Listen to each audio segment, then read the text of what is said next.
Saya di sini, di ruangan ini, seandainya saya melihat misalnya kaki meja ini patah, saya tahu akan bahaya buat saya, bahaya buat banyak orang lain yang akan datang ke ruangan ini, saya pasti akan berpendapat. Saya akan bilang, kaki meja patah, tolong diganti. Dan saya tahu itu fakta. Nah, sekarang bayangkan ada sebuah narasi yang salah dan harus kita klarifikasi. Narasi bahwa kalau seorang aparatur sipil negara tidak boleh mengkritik presiden. Aparatur sipil negara, ASN ya, kita sering sebutkan ASN. Dan tentu saja siapa yang lagi kena serang? Ferry Amsari, kawan saya tentu saja, tapi bukan soal dia kawan saya, tapi untuk semua ASN dan semua dosen universitas negeri itu memang harus berstatus ASN. Aparatur sipil negara. Ferry dibilang harusnya dia tidak mengkritik pemerintah karena dia ASN, kan dibayarnya oleh presiden, katanya begitu. Tapi teman-teman coba lihat, dari kepanjangannya saja aparatur sipil negara, bukan pemerintah. Nah, namun demikian, ada lagi yang berusaha untuk menolak penjelasan yang sudah saya dan kawan-kawan sebagai dosen hukum tata negara menjelaskan dengan bilang bahwa ini sistem pemerintahannya presidensil, jadi presiden adalah kepala negara, jadi dia tidak boleh dikritik oleh aparatur sipil negara. Itu juga keliru. Karena begini penjelasannya. Kita harus bedakan antara negara dengan pemerintah. Kita kantongin dulu ya, isu sistem pemerintahan nanti juga akan saya bisa jelaskan. Jadi negara, teman-teman, itu adalah sebuah entitas besar yang abstrak sekali. Kita bikin gambar di sebelahnya aja ya. Jadi negara itu entitas yang besar sekali. Makanya kalau teman-teman baca misalnya kovenan-kovenan internasional, bilangnya kan state obligation atau state shall apa gitu ya. Karena negara itu satu entitas yang besar. Di dalam negara itu ada pemerintah. Kita sering juga bilang atau boleh sekali untuk bilang eksekutif. Ada legislatif. Legislatif itu juga teman-teman kalau di dalam sistem pemerintahan parlementer, pemerintah juga bagian dari legislatif ya. Tapi intinya adalah yang melaksanakan pemerintahan. Jadi dia lebih kecil memang. Terus di sini ada yudikatif, kemudian ada tentu saja negara, juga dalamnya ada warga. Jangan lupa. Nah di sini macam-macam deh. Sebutkan aja semua lembaga negara tuh. KPK misalnya, Komnas HAM misalnya, Ombudsman, semuanya. Bahkan mau kita sebut OJK, Otoritas Jasa Keuangan, dan seterusnya, Bank Indonesia. Tapi itu semua bagian dari negara. Tapi poin saya adalah justru itulah beda dengan pemerintah. Jadi ini literaturnya sebenarnya sudah cukup banyak. Makanya kita kalau ada narasi-narasi dari yang memang untuk mengacaukan pikiran kita, harus kita luruskan kan.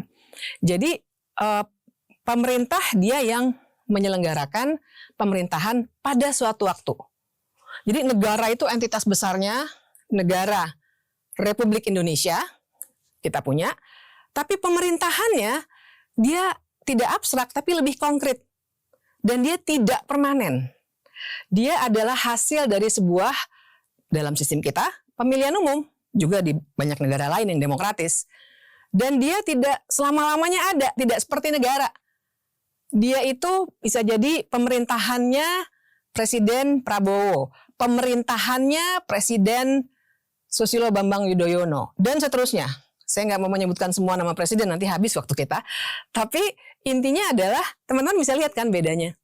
Pemerintah itu adalah sekelompok orang yang mendapatkan legitimasi untuk mengurusi negara ini pada suatu waktu yang ditentukan oleh konstitusi. Sementara negara adalah keseluruhan, termasuk kita, warga. Nah, jadi karena itu juga aparatur sipil negara konkretnya dia akan digaji oleh pemerintah. Tapi kan bukan karena kebaikan hati pemerintah. Karena memang begitulah cara negara dikelola. Ada eksekutornya nih untuk melaksanakan soal-soal pengurusan negara. Jadi dia tidak digaji oleh presiden, tidak digaji oleh menteri keuangan. Dia digaji dari APBN, Anggaran Pendapatan dan Belanja Negara. Di mana itu asalnya gajinya ASN itu? Gajinya tentu saja berasal dari pajak. Jadi bukan dari pajak tuh. Ya, bukan dari kebaikan hatinya pemerintah.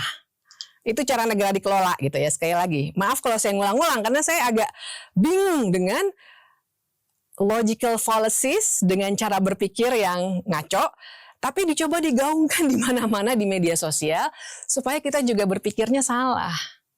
Nah, di sini kemudian akan membantu kita untuk menjelaskan bahwa tidak benar kalau dikatakan ASN karena digaji oleh pemerintah, yang gaji bukan pemerintah, pemerintah itu melaksanakan tugas untuk memberikan gaji kepada orang-orang yang menyelenggarakan negara. Dan kemudian kalau dikatakan, yes, tapi kan bosnya ASN itu presiden, katanya gitu. Karena ada yang namanya sistem pemerintahan.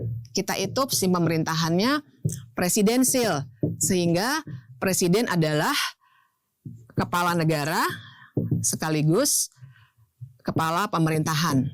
Betul, sampai situ. Tapi saya mau kasih tahu nih, betul dia adalah kepala pemerintahan sekaligus kepala negara ya. Kita tulis aja ya, kepala pemerintahan dan kepala negara. Betul sekali. Nah, namun demikian, janganlah berpikir bahwa karena dia bosnya ASN, maka semua ASN harus tunduk. Bahkan nggak boleh bilang kalau ada kaki meja yang patah. Kenapa? Dua sebab, teman-teman. Satu, yang kaitannya dengan ini dulu ya. Nanti yang kedua saya akan kaitkan dengan hak. Tapi yang pertama saya mau kaitkan dengan, biar lanjut dulu pembicaraan kita. Saya mau kaitkan dengan presiden sebagai kepala negara sekaligus kepala pemerintahan dalam sistem pemerintahan presidensil. Dia tidak menginstruksikan langsung tuh pada Ferry Amsari misalnya, atau Saiful Mujani misalnya, atau Ubedillah Badrun, juga dosen di Universitas Negeri Jakarta yang adalah juga Universitas Negeri ya, jadi juga pegawai negeri atau ASN.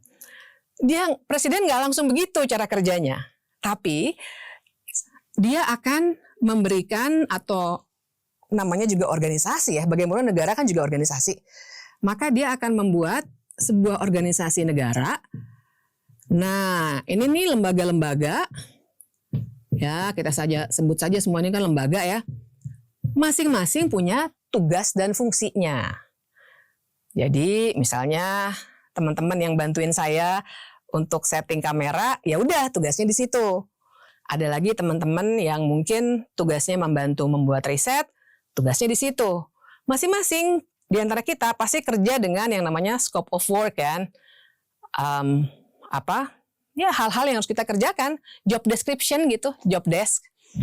Nah, artinya sebenarnya presiden itu tidak bertahta seperti raja yang sifatnya mutlak kekuasaannya. Makanya kita suka bilang kita itu negara republik, bukan kerajaan. Kerajaan pun kan sebenarnya juga sekarang banyaknya monarki konstitusional ya. Kemudian ada pembagian tugas juga, ada scope of work juga, ada job description juga untuk bawahan-bawahannya. Tapi yang saya mau bilang, dalam sebuah republik, kepala negara sekaligus kepala pemerintahan ini, dia tidak mutlak kekuasaannya. Dia kerja masing-masing lembaga-lembaga itu, dosen di bawah Kementerian Pendidikan Tinggi, dosen kerjanya begini. Berdasarkan keilmuannya, dia bisa mengungkapkan kebenaran. Atau sebaliknya, Kementerian PU, tugasnya adalah membangun jembatan dan lain sebagainya dan sebagainya. Begitu tuh. Jadi bukan berarti dia seperti raja yang, hey, saya mau Anda kosongkan rumah itu, saya mau ambil. Dalam republik itu tidak ada lagi. Makanya kita, para pendiri negara kita sudah memutuskan kita ini republik, bukan kerajaan. Jadi presiden itu bukan raja. Tolong diingat itu. Sehingga ya tentu saja dia boleh dikritik dalam sebuah republik. Karena republik itu dasarnya kan percakapan publik. Yang membuat republik itu berjalan adalah percakapan dari publik alias warga-warga ini untuk membuat negara ini, sebuah negara republik itu berjalan dengan baik. Termasuk ketika ada penyelewengan, maka dipercakapkan, dikritik, dan seterusnya. Jadi yang lebih penting adalah berpendapat itu hak. Hak, bukan didasarkan pada kita dibayar atau enggak. Misalnya, coba seandainya Anda adalah pegawai suatu perusahaan, karena dapat gaji bulanan, terus kita nggak boleh mengkritik bos kita, supervisor atau direktur, seandainya dia ternyata melakukan kekerasan seksual misalnya. Gitu kan? Begitu juga tadi tuh. Atau kalau teman-teman belum kerja, masih sekolah atau berkuliah, kalau dosennya salah, atau kalau gurunya salah, pasti bilang kan, ini bukunya ada yang baru nih Bu atau Pak, saya koreksi ya, misalnya begitu kalau dari segi keilmuan. Atau misalnya melakukan apapun lah yang sifatnya kita tahu for fact gitu, kita tahu faktanya bahwa salah. Masa kita diem aja hanya karena kita adalah anggota kelas itu atau kita pegawai yang digaji oleh bos kita.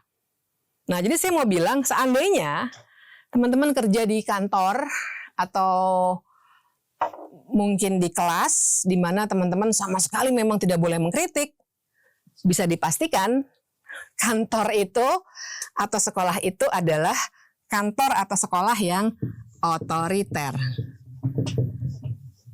Nah, silakan deh dinilai. Kalau sekarang ada pihak-pihak yang bilang, hey, jangan kritik presiden, Anda ini kami gaji loh. Nggak boleh kritik, Anda ini antek asing atau apapun yang coba dilekatkan pada orang-orang yang mengkritik, maka sebenarnya kekuasaan tengah menjadi otoriter.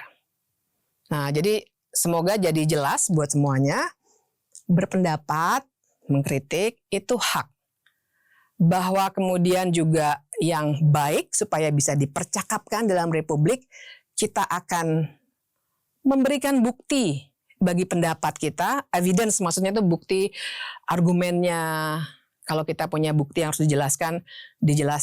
Dan sebaliknya orang yang dikritik, jangan langsung dikritik terus langsung, hey diam kamu saya bawa kamu ke pengadilan, atau saya siram kamu dengan air keras, tapi jawab kritiknya. Nah itu yang namanya republik tuh, jadi ada percakapan. Kalau orang bilang misalnya, coba kita bicarakan soal benar atau tidak ada swasembada pangan atau beras misalnya. Percakapkan itu, berikan bukti sebaliknya. Berdebatlah dalam ruang publik. Jangan gunakan hukum untuk kemudian bikin orang jadi diam. Atau lebih buruk, jangan gunakan kekerasan, intimidasi, sehingga orang menjadi diam. Kalau itu yang terjadi, jangan-jangan kita sebenarnya ada di sini. Bukan di sini. Gitu ya. Jadi kita lawan sama-sama ya narasi yang salah itu, yang akan bikin kita jadi salah kaprah, orang yang kurang paham jadinya, oh iya ya, ASN jangan deh kritik presiden. Enggak, bukan itu soalnya. Karena presiden bukan raja. Sampai jumpa.